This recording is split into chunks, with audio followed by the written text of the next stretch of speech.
Turin, a city of history, tradition, and passion.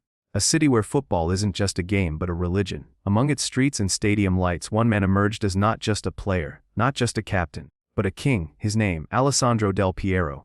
But before the name became an anthem sung by thousands, before it was etched in golden letters in Juventus history, it was just a boy's dream, fragile and uncertain. What makes Del Piero's story extraordinary is not just the goals, the trophies, or the legacy. It's the journey of a man who faced trials, betrayals, and glory, yet carried himself with grace that commanded loyalty forever. This is the story of how a young Italian boy transformed into Il Capitano, the eternal King of Turin. The camera pans across the foggy streets of Conegliano, a small town in northern Italy. It was here that a boy with a quiet smile and unmatched determination grew up, dreaming of the grand stage. Born in 1974, Del Piero wasn't the loudest, nor the tallest, nor the most physically imposing. But what he had was vision, balance, and artistry with the ball that whispered of genius. Football in Italy during the late 1980s and early 1990s was fierce, defensive, unforgiving, a place where artistry often drowned under physicality. Yet, Del Piero dared to play differently. At the age of 13, he joined Padova, a modest club where his potential began to shine. His elegance was undeniable, his movement unpredictable, and his finishing pure poetry. Scouts started noticing. But in 1993, destiny called.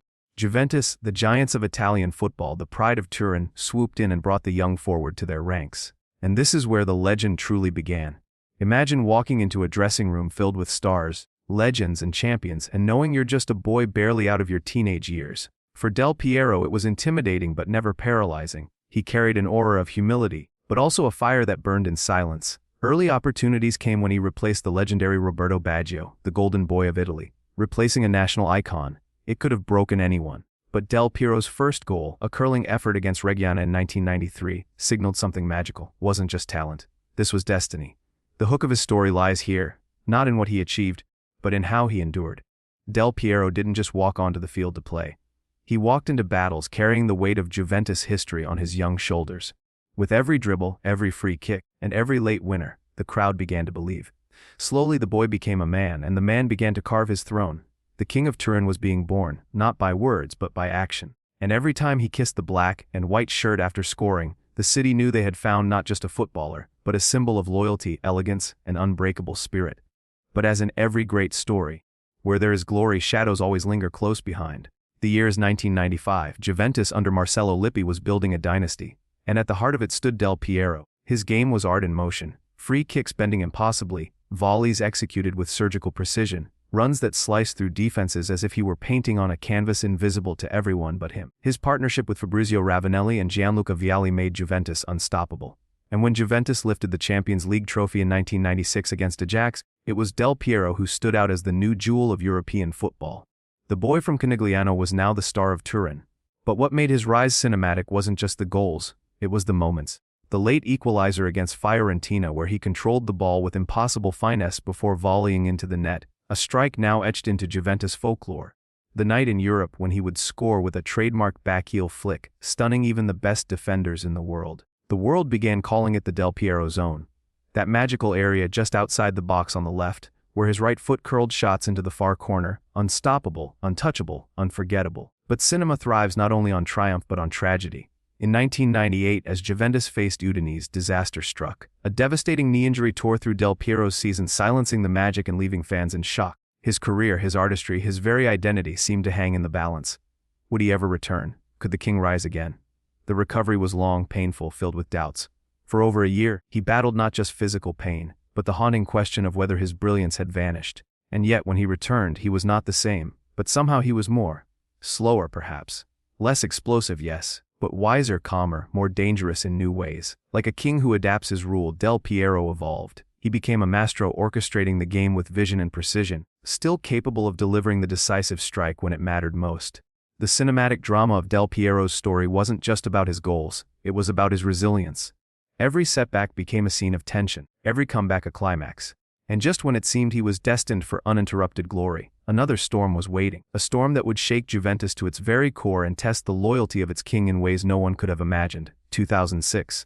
The Calciopoli scandal erupts. Italian football is thrown into chaos. Juventus, accused of corruption, stripped of titles, and most painfully relegated to Serie B. For a club of such prestige, it was humiliation unlike any other. And for its players, a choice loomed large. Leave for greener pastures, or stay and fight in the darkness. Stars fled. Some sought safety in Europe's elite clubs. But Del Piero, he stayed. He chose to fight in the mud in empty stadiums, in forgotten towns, carrying the black and white flag with pride. Imagine the heartbreak of walking out in Serie B grounds knowing you had just lifted the World Cup with Italy weeks before. Yes, because Del Piero, alongside Cannavaro, Buffon, and the rest had become world champion in Germany that very summer. He had conquered the world and yet returned to Italy to play against the minnows. Why? Because loyalty was more than a word to him. It was a vow.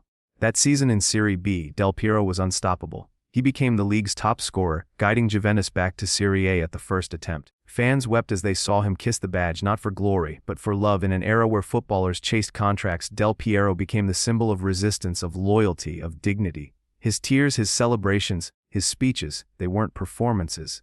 They were pure emotion, and Turin embraced him as their eternal king.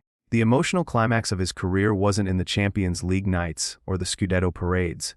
It was in those forgotten matches of Serie B, where his love for Juventus burned brighter than ever. Every child and family who endured the humiliation of relegation looked at Del Piero and felt hope again.